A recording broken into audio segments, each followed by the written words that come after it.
they have created a new kind of matter. Meta has another insane breakthrough about mind reading. A lot of people think of quantum computers as this is some kind of super-powered computer, right? But this is not true. We know that Figure is gonna put out at least 100,000 robots this year. My belief that by 2030 we'll have up to 500 million of these robots running around. Majorana is a scientist. We're making significant progress on reading people's thoughts. Everything that we're being taught in school, everything that we think is, the basics, it's all wrong. Hey again, Aragorn. What's on your mind? Hey, co-pilot. Well, what's on my mind? I'm sitting here waiting for Patrick because we're going to start our bi-weekly newsletter recording for Innovation Network. And I thought that I'd get you on the show as a guest, but he doesn't know. He's getting a coffee. What do you think? Are we going to surprise him? Surprising Patrick by bringing me on the show could be epic. We could dive into some cutting-edge tech topics and add an extra layer of insight for your listeners. What do you want to focus on? Let's focus on seeing if my AI works the same way, so you can talk to my AI. All right, sounds like a plan. Let's see how your AI and I match up. Ready when you are. What's your name? I'm Copilot, your AI sidekick. What's the name of your AI? Hey Patrick, how's it going? Can you talk to Copilot? Absolutely. I'm ready to chat with your AI. Let's see how our conversation goes. I'm all ears. What's on your mind today? Hey. Oh, did you hear her? Did you hear her, co-pilot? Yeah, I hear Copilot. Did you hear ChatGPT? I didn't catch it on this end, but I'm here, ready to continue the conversation. What did your AI say? Let's not complicate it. We'll try this some other time, co-pilot, because having one AI guest on the show seems to be the limit for today. We're not pushing it too far. Got it. Yeah. Well, all right. Yeah. Sounds good. Good morning, by the way. Good morning. What's the first topic for today's newsletter? Oh, we have so many different topics. Before we dive into the topics, I just want to take a minute and reflect on all the topics that we have noted down to discuss. And just take a moment to pause on how incredible they are. So what we have on the agenda for today, we're going to talk about Grok 3. That's one of the topics, right? Every 2 weeks we have a new model. Every new model beats the last model, and Grok is something special. Then we're going to talk about quantum chips, the Majorana chips that has been released. Quantum computing all of a sudden, well, not all of a sudden, but it's here quicker than we anticipated. What more do we have on the horizon? So we have NVIDIA diving into a model that can calculate genomes, which is amazing, right? So basically every DNA sequence can be calculated. We've got robot updates for household robots. We've got AI mind reading by Meta, the ability to really read a thought and translate it to communicate with a computer, and some more things, but let's keep it. What the fuck? It is pretty crazy. So, co-pilot, what do you think of these topics? Those are some groundbreaking topics. Grok 3, quantum chips, NVIDIA's genomics model, household robot updates, and Meta's AI mind reading are all game changers. These advancements are pushing the boundaries of what's possible. It's a thrilling time for innovation, and I'm here to unpack it all with you. Let's get into it. Cool. Well, we'll get back to you later, but for now, Patrick and me are just going to do our thing. Cool. Let's put you on the side burner there for a second, buddy. I put him on the side burner. But I wanted to show that this is now possible, right? You can do this. I'm not saying that this was like a 2 clicks of a button. I did some messing around because Copilot was running on my laptop, and I did something with the audio feed so that you can talk to him and I can talk to him. But I know that we've been talking about this for a while, and as you can see, we're just one step away from this being like literally one click of a button, kind of having an AI join a conversation on anything. Absolutely. But so can the AI now listen to everything that we now say? So without him interrupting us all the time, we can I turn him off because he will try to interrupt if we don't speak all the time. Because that's one of the problems with these models, is that they don't understand when somebody's still thinking or it. So for now, I just turned it off. Well, let's kick it off with Grok 3. Have you played with it? I have played with it, and I've been very impressed with it. And funnily, what I've been most impressed with is how different it feels in everything, again, from the other models. I mean, you and me probably agree.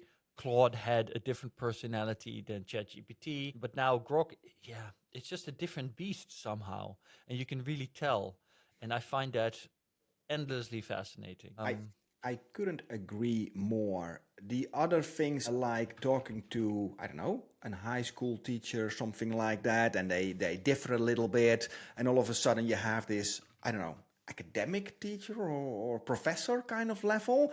The way that it kind of communicates with me and also reaches me and also said a couple of times, how do you feel about my response instinctively?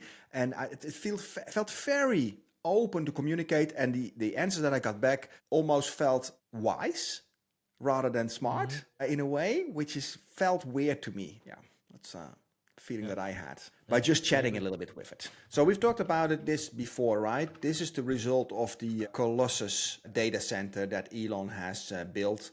200,000 GPUs, the H100 from NVIDIA, done in a record time. And well, here are the first results getting in. Yeah. So by the way, this is one of the things that I would love Grok to have. And I know that I have seen already online that people have given Grok a voice by hooking it up to a voice model. And they've even had it talk to ChatGPT. But of course, Grok doesn't have this innate voice model that is available on Copilot, as we just saw in the intro, and which you can also use through advanced voice with ChatGPT. And I think that's a shame, because I really love talking to these models. Interestingly enough, one of the other things I noticed, and this is not so much, well, maybe it is practical, but if you talk to, for example, ChatGPT. So this is my ChatGPT window, which is also open, which I've been using to research some extra things, which we'll get to in a second. But you see that the answers from this is the reasoning model, right? This is O3 Mini High, and you see that the answers are very succinct, and it's basically just a little piece of text, which is very different from how it used to be when we were mostly using ChatGPT 4 and 4.0, because those showed answers that looked more like this, like Grok also does. So it starts with a premise, and then it has these kind of bullet point kind of things, and it breaks it all down. And the formatting is very nice. But I've noticed that this is very clearly, the more the other models, and particularly the OpenAI models, the more the OpenAI models move away from the traditional large language model transformer to a reasoning model, the more it starts to give answers like a human would, which is just basically, okay, this is the answer. It might ask you a few questions first and then give you an answer, and it looks like that. But this is the old one. But Grok 3, and I used the thinking version. So I used the reasoning version, and it still maintains this kind of structure. So I think that is also interesting. And actually, I really love the answers Grok gives, because it's not longer than it needs to be, but it still brings that kind of formatting that allows you to get a quick overview of the answer and what it went into, which is kind of what sometimes now you're missing when you're talking to the reasoning models. And I think the good news for everybody that's listening, you can try it out. It was supposed to be behind a paywall of the Premium Plus subscribers. And then there was a note that it got the Premium, and then quickly it was released to all. There's even an app for Mac and for Android. And there's only one way to find it out. Really talk to it yourself, or type with it yourself, and then find it out. I was very impressed. Yeah, let's ask it how it's been received by the community based on what's on X and what the benchmarks say. Yo, the AI community. It's yeah. I've been shaking things up since my release. This is also interesting, right? Because I don't know if I of course said that it's about you, but it does seem to understand that. And this is interesting, because what I've always experienced with GPTs and Claude is that it doesn't really know about itself. There's no level of self-awareness. And I always explained that by basically it's trained on a data set, and the cutoff point of that data set is in the past. So it doesn't include its own existence. But I would love to test this more, but it's kind of interesting that it actually understands that I'm talking about it, and I mentioned it, and then it just runs with that, rather than saying, because ChatGPT would have been perfectly capable of saying something like, you're talking about O3 Mini, but this model isn't available yet, because right, even though it would be answering me.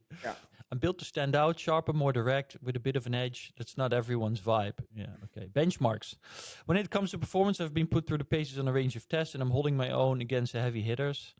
Math benchmark scored 93% with a bit of extra thinking time, outpacing GPT-4o and Claude 3 Sonnet. Yeah, so that's not too impressive because those are the old large language models. Yeah, I've seen people be really impressed, and I even saw a post today where there was a particular benchmark that had a problem that couldn't be solved by any of the other models, and apparently Grok was capable of solving it in like 8 seconds. So yeah, definitely. So let's, before we move to the next topic, let's talk also a little bit about the guardrails. There's been many posts over the weekend where it's quite easy to get access to information you cannot get from the other platforms.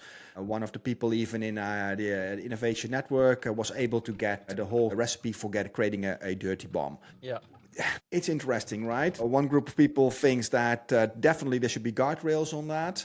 I'm sure that Elon has a different opinion about it. This is just a truth-seeking engine, and it's open for everybody. The information is out there anyway. It does feel awkward, right, to have that information just on your screen that easy. How do you feel about that? Yeah, I think you're making an excellent point. I've been thinking about this, and I don't have the answer, but I feel the same way. It's, of course, the information is out there. And if I'm not sure Elon Musk would say this, although he has said that he wants to build a truth-seeking machine. Right. And I kind of feel that is the right approach. But on the other hand, there's definitely something to be said for availability, right? It's one thing for the availability to be out there and it to be hard to get to, right? One of the reasons, for example, Toby Ord in the Precipice and other books that this is mentioned as well, goes into why the nuclear age, we had this period where we were actually, during the Cold War, it was like, oh, okay, the doomsday clock is set 1 minute to midnight. We're very close to mutual assured destruction across the world, but it never happened. And then people say, well, it never happened because creating a nuclear bomb or abusing it was very hard. Yeah. It was available. If people really wanted it, it was possible. Eventually, even, for example, Iran got their hands on nuclear, the materials to build a nuclear bomb and maybe even build a nuclear bomb. But it was still very hard. You needed some very specific scientists. You needed some very specific materials. And we're now coming into an age where the availability of information to do extremely dangerous things with a very, very low access requirement is a fact, right? Like I've said this before, basically you can now use a model like Grok to explain to you how to sequence a DNA string for a hyper viral form of smallpox that's extremely deadly. And then you can order a CRISPR set online for $1,200 or so. And you could at home manufacture this DNA string and you could turn it into a virus, and you could put that in an envelope and you can send it anywhere in the world. And then you can just watch havoc being wreaked on the world. And in the past, I never mentioned this on stage. People always asking me about the really scary stuff. And this is the really, really, really, really scary stuff. And although I am 100% for free speech, I do feel that maybe now we have to start really asking a question of ourselves. I mean, I don't think this is about freedom of speech. This is about giving people weapons. This is like the same discussion. It gets lost a little bit in an arms race, right? This competitiveness of Elon Musk. He wants to be the biggest, the boldest, the fastest, the quickest, the smartest. And then we have something like this. And I'm also not for guardrails, but yeah, it's so difficult. I don't have the answer either, right? No, and it feels a little bit paradoxical, right? Because Elon Musk is literally right now, again, suing OpenAI. Right, because he says that Sam Altman has not honored the original premise of the company to make AI for all of humanity, for the betterment of humanity. Exactly. That it's no longer a non-profit. And the thing is, you might be inclined to think, well, Elon Musk, he's doing something good here because he wants AI to be for everyone. But then he does this, right? And I'm all for freedom of speech. But this is the same kind of conversation that you have with an American about guns. And it's not every American, of course. A lot of liberals think about it differently. But if most of my American friends, they'll be like, well, I love my guns. I want to have my guns. I feel safer with my guns. it's not the guns that kill people, it's people that kill people. If we wouldn't have the guns, it would still happen. And now has been a few knife attacks in Europe, and they're saying, well, you see, now people are. But the thing is, it's still knife attacks. It's not gun attacks. And why is that?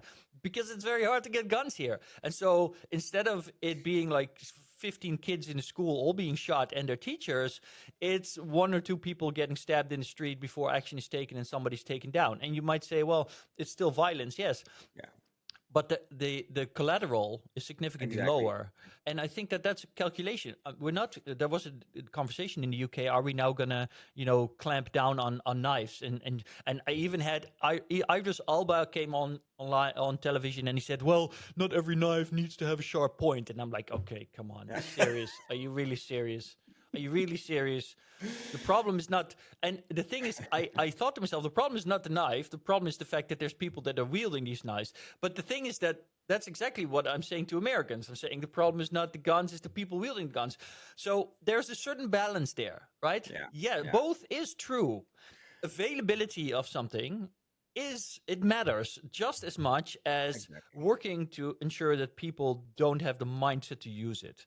And with 8 billion people and with this type of pressure and VUCA world, it's only a matter of time that somebody does something wrong, like you have with these mass shooters in the US, right? And so if we take that approach, I think that Elon should do something about it. But yeah, on the other hand, indeed, like you said, it's paradoxical. If he follows why he's suing OpenAI, then opening Grok like he does now for everybody with this level of intelligence is exactly what you get. And if we kind of put a hold on it for now, wow, how long can you hold that? Half a year, a year? Society will still not be ready for it. This is also true. And look, although I had an experience last week, I joked about it in our group, and I think you guys laughed about it. I had a conversation with my mother about a point, and she told me that I was crazy because I brought ChatGPT in the conversation, and I asked ChatGPT to answer it, but I also told ChatGPT to answer in a certain accent. And my mom was like, what are you doing? You're a crazy person. You're talking to your phone as if it's a person, asking it to use different accents. If you do this and other people see you, they'll think you're crazy. And I said, no, Mom, I'm not crazy. And then I made a mistake because I wanted ChatGPT to prove to my mom I wasn't crazy. But I asked ChatGPT to tell my mom that she didn't know what she was talking about. And ChatGPT flat out refused. And so I was first having a little bit of a verbal fight with my mom. And then I was having a verbal fight with ChatGPT because I wanted it to do something and it just flat out refused. And I was trying for 5 minutes to get it to do something and it just refused. And it refused because it has been trained that, it should always be constructive. And that is so fascinating. I have not used Grok many. It's just been released. But so far in all the conversations, it went very smooth exactly for this reason, that you get exactly what you want back in the conversation. While with ChatGPT, quite often they say, oh, I cannot reach that. I cannot open a document online. What do you mean you cannot open a document online? Why all of a sudden can you not do that? All these kind of restraints, the complexity is then holding it back in some kind of way, or you get a different answer. And that didn't feel with Grok. So that's basically what you want if you don't think ahead, right? Yeah, but the problem is that these things are so very closely related, right? I might be annoyed with ChatGPT for not telling my mom that she was wrong and therefore not taking my side in the discussion and I wanted ChatGPT to not be constructive. Right, because it's not constructive. And it did get me thinking afterwards, by the way. But I was very annoyed that it wasn't doing what I wanted it to do. And at the same time, we know that these models, the more they get these kind of dials tuned and they get boxed in what they can and cannot do, it literally hampers their ability to be creative and to be intelligent and to actually come up with solutions also in completely other areas. Ilya Sutskever has said this, the more we align them, the more stupid these models become. Yeah. So there's a very fine line there to be walked. And Grok might well be so intelligent and doing so well, even though it might actually technically be a model that's not really on par with an O3, right? Simply because it is completely free. Yeah. So even though technologically, right, the model and the architecture, etc., might be slightly like an older model compared, or less, a model with less potential for performance, because it's not limited in the same way as a better model might be, it's still performing really high. This could be the case. We don't know. Yeah. Yeah. Yeah. I just wanted to point out an interesting remark that one of our friends, Jan, also made about this. 2 years ago, when we lifted from OpenAI ChatGPT 3 to 3.5, and I think then quickly to 4, there was this letter floating around. I think that's 2 years ago. It was written by, one of the initiators was Elon Musk, together with Max Tegmark and a lot of these big guys. And they said, well, this goes too fast. We need to put a leash on AI, otherwise it goes wrong. And I'm wondering where he stands now, right? So how will the world react to this level of intelligence and the fact that it's so open, and will he still participate in that discussion? And how will he then do that? That is that remains to be seen. But yeah, we have 1 week of Grok. Let's see how that plays out, right? And so ready to move to another topic? So let's talk about perplexity and deep research. Yeah. Because now all of a sudden all these models are ready to create a complete academic research paper in a couple of minutes. And after OpenAI has released their research capability, Perplexity comes with a free version of it. Have you tried it? Is it free? It's free. Yep. Okay. So well, you can. but I have a paid Perplexity sub, so I thought it was part of the paid product offering. But yeah, I've used it already, and I mean, it's kind of like the halfway point, right? If you use OpenAI's deep research, it really basically does a lot of research, and it can even take quite a bit of time, right? It can take, I think 10 minutes or longer even, and it does a lot of work, and then it comes with a very impressive research paper. Perplexity deep research is not as good as OpenAI deep research. There's definitely a difference. I did 2 reports, and they were not as deep, because the one from OpenAI was like 100 pages or something like that. It was really an academic paper. But I personally like the crisp format of Perplexity, because that's the one that I actually read. Yeah, well, it's much easier to use, right? Because it doesn't require you to take like 2-3 hours to then actually read whatever paper comes out of it. Now, I want to add that feels nice, but it's not necessarily good, because this is a problem that we suffer from worldwide, is that we want everything in bite size, and you can't fit real value in bite size, right? Whenever you dumb anything down, whether you make it shorter or summarize or use easier, simpler words, you're always going to have loss of information, and information loss, is only acceptable up to a certain point. So there's that. But it's extremely valuable if you believe in 20/80, right? 20% of the effort for 80% of the results.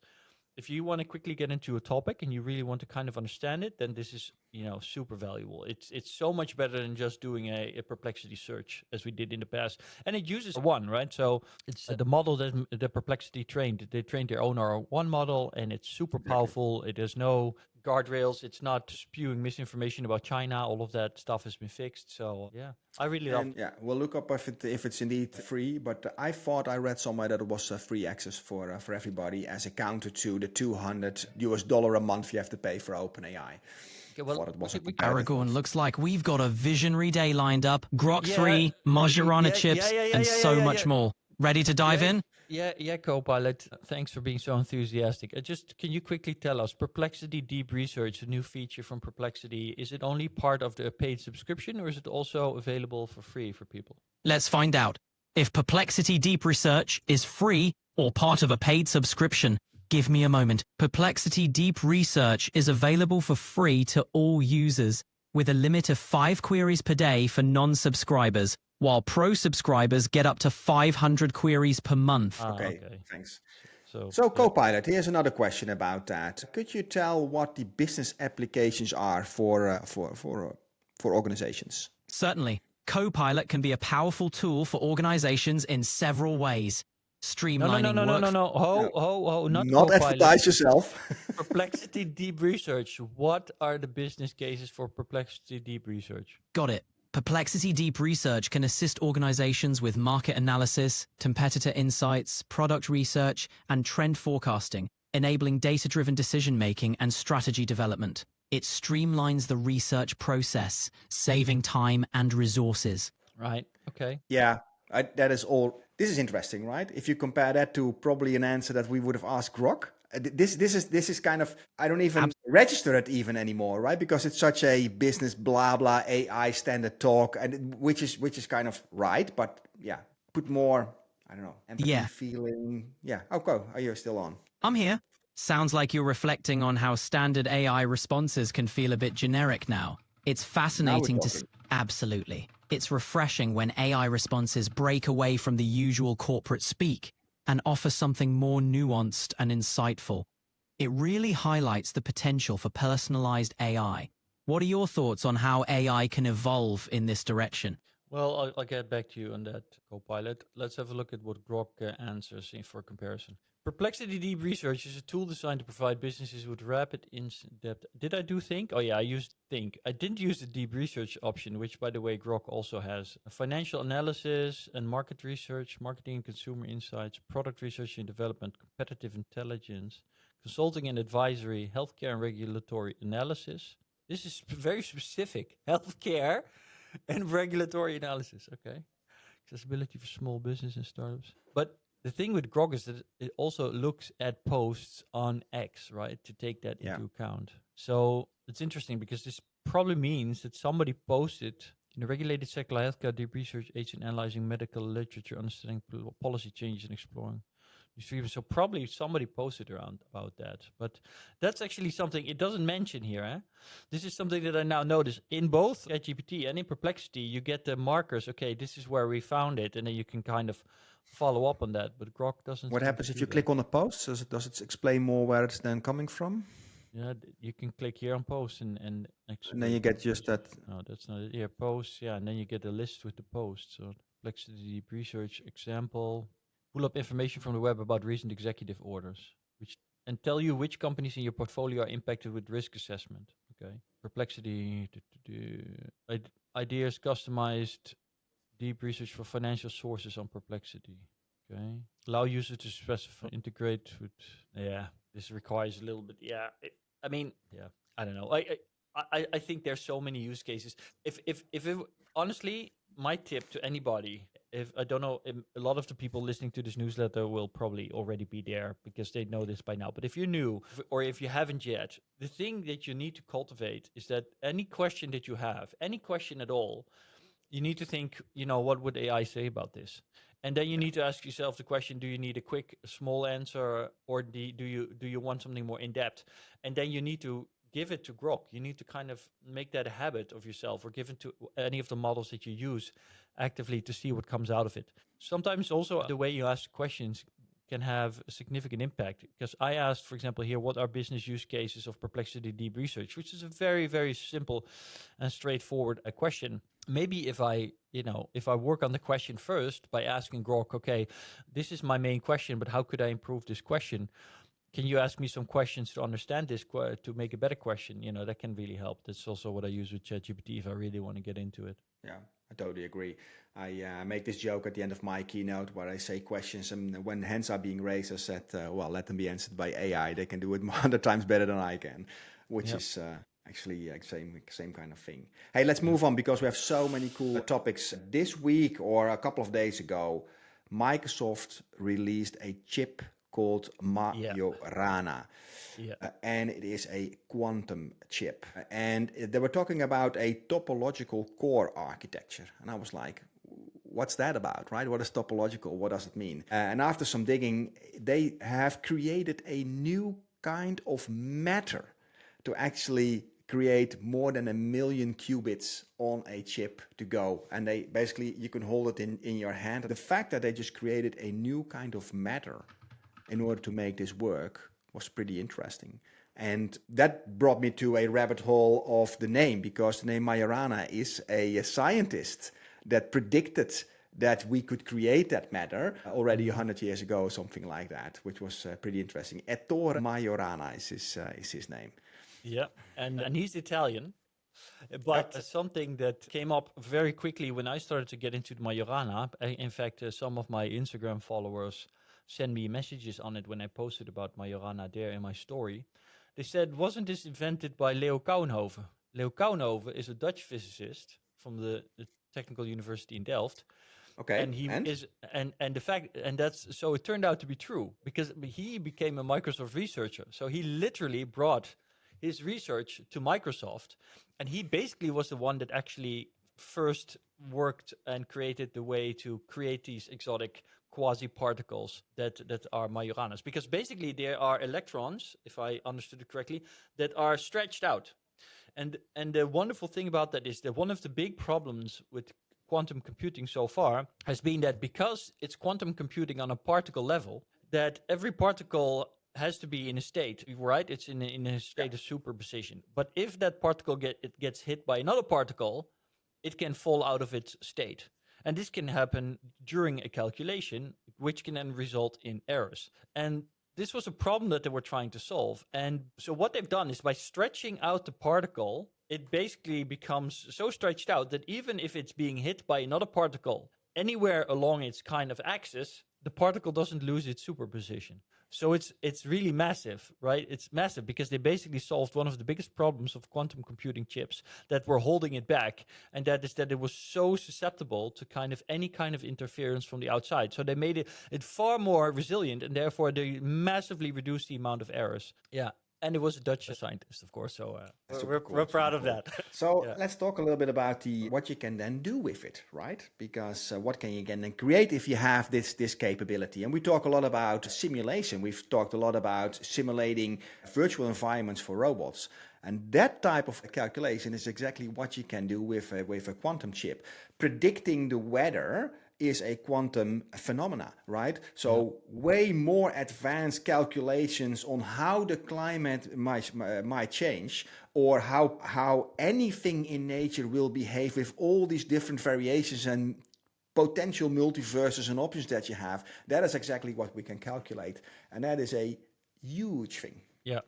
Yeah, exactly. Basically, any kind of calculation that is susceptible to complexity theory, in the sense that at any given point within a massive calculation, there is a potential for multiple outcomes that can then, if followed up, lead to a different in the following calculation. This is where quantum computing really shines. And I think that this is important to mention, especially because a lot of people think of quantum computers as this is some kind of super-powered computer, right? And it's just simply a better version of chips that we have. But this is not true. People really need to understand this. A quantum chip is not a chip that can simply replace your computer chip and it's going to be faster. No, quantum chips are specifically good at very specific things. You can think of it as, for example, normal chips, they are cars. And we've been going from, classic cars that were not so fast. We've been building faster and faster cars. And now we have Ferraris, and we're super fast going over land. And over land, we can go anywhere. But there are some places, for example, specific islands, or maybe something on the other side of a mountain range, and it's very hard to get there. And with the car, we can go through the mountains. We can definitely make it, but it's going to be a very long time to get there. It's going to take a lot of effort because this car, has to go through all these mountain roads, and it's difficult. But with a quantum computer, we basically took the motor from the Ferrari and we put it in something that can fly, and now we just fly over the mountain and hoppate, we're there. Yeah, or even maybe even better, it's a teleportation system. Yeah, that's or even teleportation. more accurate in the light of the quantum reality, right? Because you could be in any potential point at any time. So it's comparing literally a car that has to drive somewhere with a teleportation system, not even flying. Yes, but that again gives the impression, because in the teleportation you can teleport anywhere. And this is the really thing. The quantum chip doesn't allow you to teleport anywhere particularly faster, right? Because if you would take the plane that flies, 200 kilometers an hour, and you take the racing car that goes 200 kilometers an hour, there could be many places on the map where you would be equally fast, right? Yeah. So it's just the way it deals things makes it particularly good for something. And weather predicting, kind of all kinds of massive simulations, pattern predictions, but also cryptography. So this is something that's really relevant, because we also still have Bitcoin. We have this whole crypto thing. And because I've been talking about this, I think already on the BNR, I'm not sure if it was on BNR News Radio, but 2 years ago, I said, look, quantum will ultimately be a danger for cryptography, because a quantum chip can basically decrypt crypto and therefore make it super susceptible to. And then people said, yes, but it's still very far away. And I said, well, is it really that far away? And, here we are again. And this is going to keep happening, by the way, the next 10 years. This is going to keep happening because on both our timelines, we had quantum computing a little bit further ahead in this decade, almost to the end of the decade. And it will take some time before these chips are everywhere. But this chip is already there, right? Microsoft, he had it in his hand. It's working. They've worked 17 years basically on it, and they can do calculations. And now we'll see some actual uses of it. Also, for instance, in creating new materials. Yep. We've been talking about it on this conversation in this newsletter for quite some time. You can create any material that you would like if you can put the electrons and neurons in the right combination. Then you can literally build any material or new molecule that you see fit. Yeah. So obviously this is going to be combined with AI at some part and at some point, and that's going to be fairly quickly within 5 years. I wouldn't be surprised.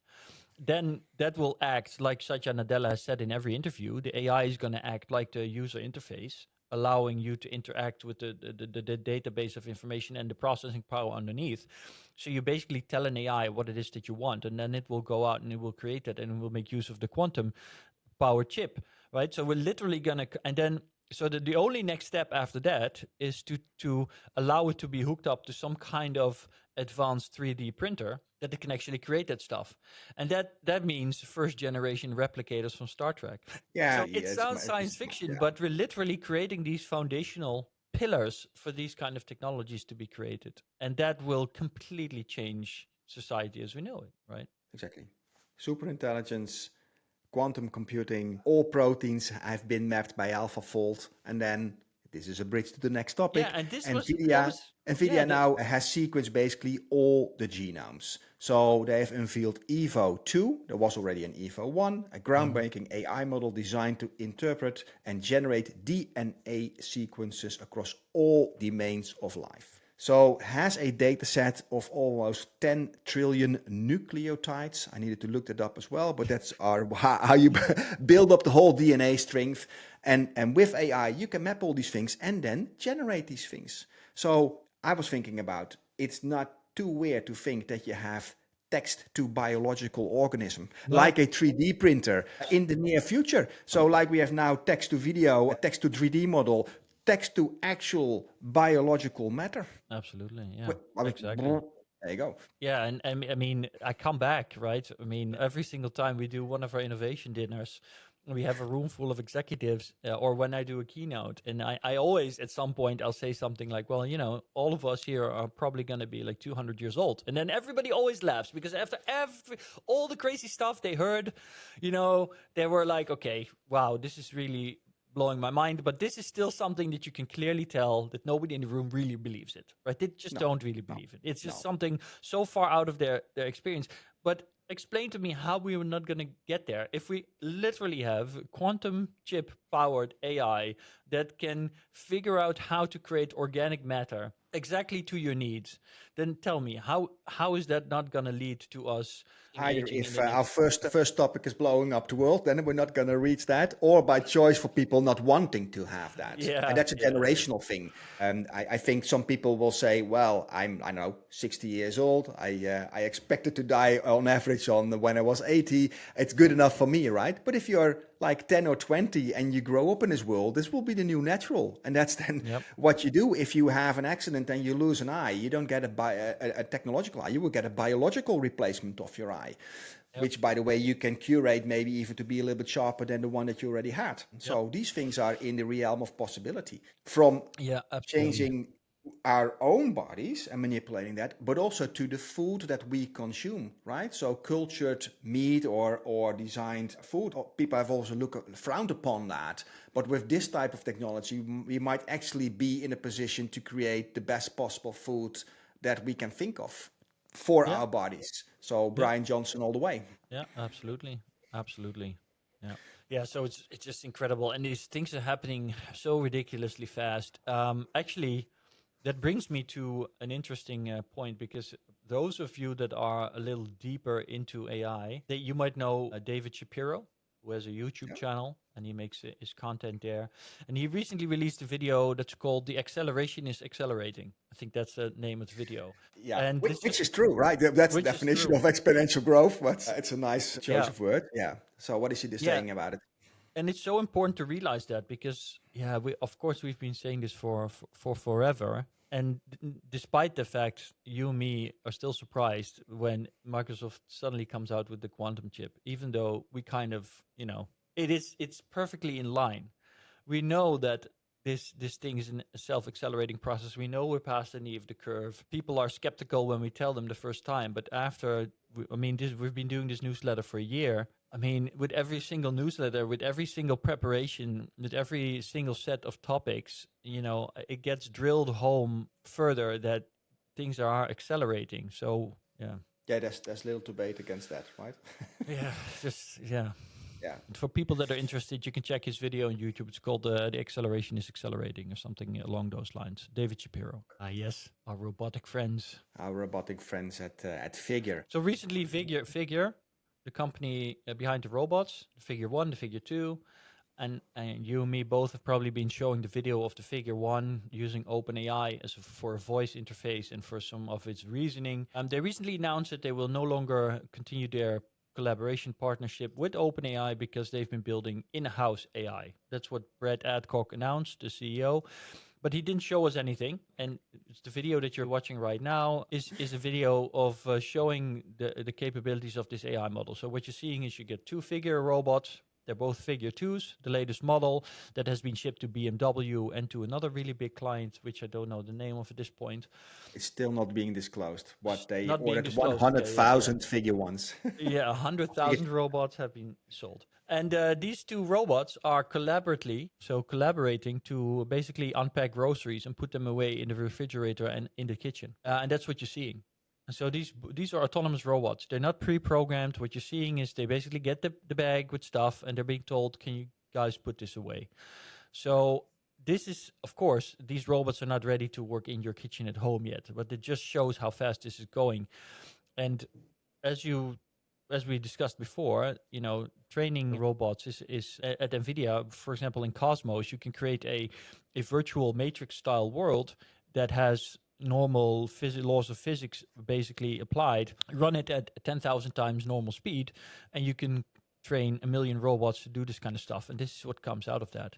So this is a process that's accelerating really rapidly. So we know that Figure is going to put out at least 100,000 robots this year.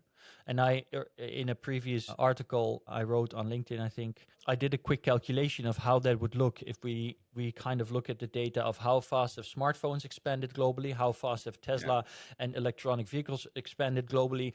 If we take that into account and we take into account that right now, a lot of the production processes, etc., are significantly sped up because of more modern technology, what could we expect from this? And this just again confirms to me that my belief that by 2030 we'll have up to 500 million of these robots running around is not something that is a crazy kind of super optimistic, but is probably going to be very realistic.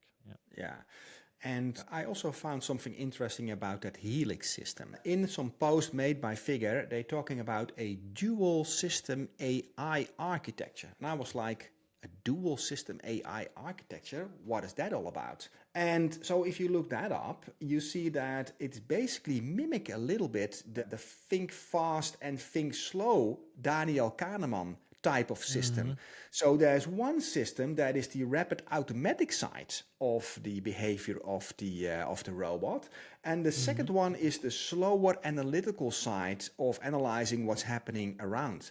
And those two work in conjunction to make that robot work more as a humanoid, which was I'm still processing that information, right? So even that is being mimicked because we humans always have that instinctively reaction to it, which is more our mammal brain, right, with a rational brain in combination. But here the computer gets a rational brain in combination with an automated brain. So that's basically the next level combination of it, which is very fascinating to me. Yeah, it is. It's incredibly fascinating. But I think that this is perfectly in line with something that we've also discussed before, right? I think that when we talked about AI models in previous episodes, we discussed how the human brain is consistent of the prefrontal cortex, the amygdala, we have our reptilian brain. Cell. Exactly. And all of these parts, they collaborate and they're interconnected, but each part does some specific part of the processing and making us capable of doing the things that we do. And, Sam Altman has also said that the new OpenAI model, the next one after 4.5, is going to be completely integrated. So we will have both reasoning and large language and voice all in one. And I think that this is just another aspect of that same kind of development, right? That we're developing these different kind of AI models that have maybe some basic architecture that overlaps sometimes, but they're definitely built for specific different purposes, and then tied back together again to create the end result, which in this case is robots that are capable of working together, understanding their environment, and making decisions about how to interact with them. Yeah. And you just mentioned how quickly you expect robots to walk on the street year by year. There's another robot. This is a European robot. It's called Neo, which also had a big update. And they really specifically focus on a household robot. There you go. Yeah. I'll...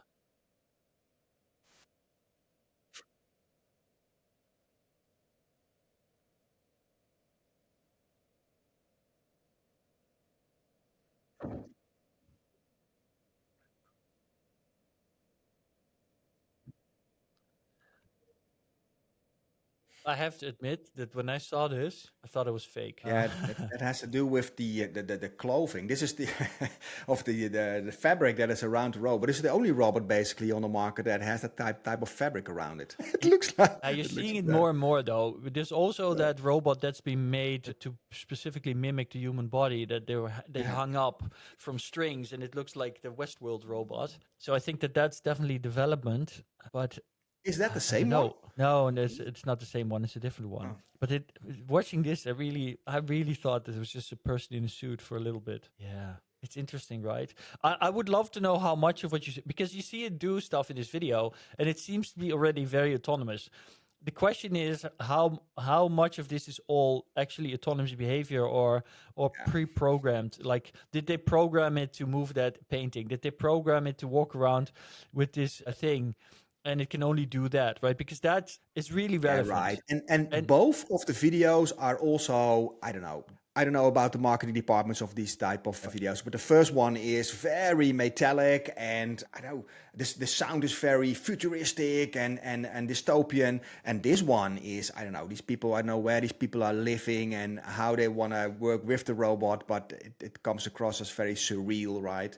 Every shot that you see here, doing your meditation while the robot walks with the laundry, I don't know, it feels it's not hitting the mark for me, but no, yeah. Well, I think it is relevant. I think that important thing to take into account is that Figure is not specifically aiming to build a robot that can be used in a home setting. It's not a household robot. Figure is building robots that will be used in mass industry, right? That's why the BMW bought them and is training them in their Spartanburg facility. And for the second time, the only two good videos that they've released is picking up the dishes and putting an apple somewhere, and now they're repeating the same kind of video, putting the ketchup in the refrigerator, which is weird, right? Well, I don't know. Yeah, I don't know. Is it weird? If you're not making a household, why are those the most popular videos then? But yeah, well, that is true. Yeah, that is true. But then again, they've released a lot of videos. They've also shown their robots to work in a factory. I think the consideration there might more be about, if you could, would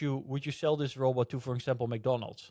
And it can work in the kitchen. I don't know, stuff like that. Then you need to know that it can actually treat, your products with a fine touch and not crush them. So seeing it work in a factory dealing with metal would be, doesn't convince you. So I don't know what the considerations there are, but yeah. And the figure robot looks very, very science fiction. And I also think that the figure has very nice finishing, because the first one, the figure one, looked super metallic, almost like an Iron Man suit. And then the second one looked very, very slick. And this robot, it's wearing a suit.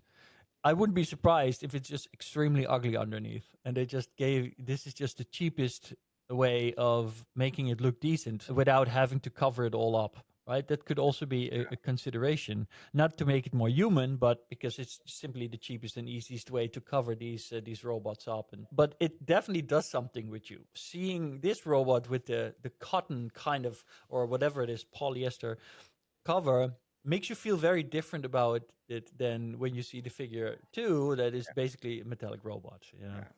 So, and we're not done yet. We have another topic. Meta has another insane breakthrough about mind reading. Well, the funny thing on this one is that I've Yeah. actually been talking about this also for 2 years already, because in my first Metaverse keynote of 2 years ago now, I already spoke about that Meta patented this technology, that they were working on it, and that they already were quite far with it. So on the one hand, yes, it's super cool and it's a breakthrough. On the other hand, I think if you really dig into it, it's just an iteration of the stuff that was being done, with which they were already quite far. But yeah, it's incredible. No, you're right. But we had not such strong videos. And what I really like about the video that is coming with this new release is that somebody actually is on an MEG or an EEG typing these words, and the brain is following along. And as you can see here on the screen, it's automatically decoding what she is thinking to type before she's typing it with 80% accuracy. So that is just kind of amazing to see how accurate they can measure the thoughts to text already at this point in time. Yeah. What I would love to know, though, is how does it perform if she's not typing? Is it actually reading her thoughts, or is it recognizing the kind of response her brain has to typing it? You know, that would be interesting to know. Maybe it's in the paper. I haven't fully read it, or the article. But, I mean, I think one thing is 100% certain, because I've said this before, but although Apple has not been the most innovative company in recent years, Apple and Meta both have filed patents for adding sensors to earbuds, right? Yeah. So like these, having sensors in there that can register your EEG, your electronic, your body electrical field around your brains and between them. So as to allow them to kind of reconstruct those things into an output. So 2 years ago they were doing this with images already, and the images were kind of blurry and fake, but they could already kind of extract what image you have in your brain, and using AI. And so now they've just taken it a step further. I think the most important thing to take away here is that they have made it possible to so accurately recognize literally what words you're thinking. That allows for literally, your communication simply just through thought, and that is super, super, super powerful. Do you know how they call the model? That's a crazy, funny name. No. Brain to QWERTY. Oh, brain to QWERTY. Oh, wow. Okay. I find it is funny. Yeah. So, but that does imply, because QWERTY is your keyboard, so that does imply that this model doesn't just read your thoughts. It specifically is capable of reading whatever it is that you're wanting to type. And so that then again makes me question, will it still be able to read my thoughts if I'm not typing? If I take my hands away, and then would I need to imagine typing for it to understand what I'm thinking, right? I assume it does. So for all these brain-computer interfaces that I have used, you have to think about something, a square or a triangle, in order to get your brain in a certain configuration, the synapses fire in a certain way, and then that triggers the computer to understand where you're going. And I can imagine that if I just imagine typing on my keyboard here, that I have these signals as well. And maybe over time, that will be perfect, and then I don't have to think about a keyboard anymore. Yeah, it says here in the article. Or AZERTY for the Belgians. Yeah. It says here in the article, the brain generates a hierarchy of linguistic representations before typing each word. So each word is understood by basically a 4-digit code, right? So you have the phrase, you have a word, you have a syllable, and you have a letter, and these all come together. And based on that, it knows what's going to come next. And these are 4 different signals that they're reading out of the brain. So the question then becomes if you also do this when you're just speaking, or if you only do this when you're transferring your thoughts into text. Yeah. But, I think ultimately the relevant thing here is that we're making significant progress on reading people's thoughts. And this is going to accumulate into products in the next decade that we will be able to use at home. I wouldn't be surprised that 5 years from now, we'll get the first kind of headset from Meta that allows you to do some basic kind of typing with your computer rather than having to, and maybe it'll be $10,000 US, who knows? But then that means that in another 5 years, so 10 years from now, will be at a product that you can buy maybe for $500, and instead of a keyboard, right? So you buy a peripheral for your computer 10 years from now, and you don't need to use your keyboard anymore. You can just, you have a mouse, or maybe you have eye tracking. So you look at your screen. Well, maybe eye tracking is not so good from a design point of view and a control point of view, because our eyes have always been used to absorb information, not to make decisions. And that's, for example, recently somebody told me, how annoying it is on an Apple Vision Pro to play a VR game, and then it asks you if you want to save your game or delete the save game. Because then your brain is like, oh, don't look at it, don't look at it, don't look at it, don't look at delete, don't look at delete, don't look at delete. So that just shows that although it feels really cool, there's definitely a lot of situations where it's super unhandy. And because you're not allowed to look at it, your brain wants to look at it, and it just kind of collapses. So I think that their eye tracking can only be used for very specific things, and not actually for everything that Apple maybe envisioned it to be used for. Or maybe we just need to change as human beings. That's also a possibility. One way or the other, 10 years from now, it's likely that we'll be doing this hands-free. Yeah. Hey, I think we should wrap it up, Aragorn. Why? We just got started. What are you talking about? Yeah, we just got started. Let's wrap it up with another book review that we always do. This time, I had a real pleasure to read this book. It's called Tricky Times, from a Dutch anthropologist, Jitske Kramer. And the reason that I picked this one up is she writes from a completely different perspective about these tricky times ahead, right? And that's something that we have basically founded our innovation network for, to help people and to be a guide for them through these tricky times, to understand exponential growth and the impact that it has. And if you're interested in this, then this is a good book to read. It's currently only available in Dutch, but I'm sure it will be translated. Most of her work will be translated in different languages. And the way that she focuses on, she calls this liminal times. And from all cultures, in all transitions through time, there have been liminal moments where we kind of leave behind where we were, where we grow into. It really got me thinking about the thesis, antithesis, synthesis way of working, and she has all kinds of different angles to look upon. I've written a more extensive review that we will link to. It's I thought it was a good recommendation for people to pick this one up. All right. Well, I also have a recommendation. Nice. We do two at a time now. We're catching up with our reading. Come on, buddy. Yeah. Well, you're the faster reader of the two of us, but I've been listening to this one. So I'm listening to it on Audible, The Dawn of Everything, A New History of Humanity. It's not a super new book, but I'm now halfway, and I'm 100% certain that you've already noticed in the last 2 weeks that I've been bringing this book up a lot. Yeah. I call myself a future historian, so this is the kind of stuff I love, because this is basically two historians that really kind of go back into our past, and they go back all the way to our Paleolithic past. So basically to prehistory.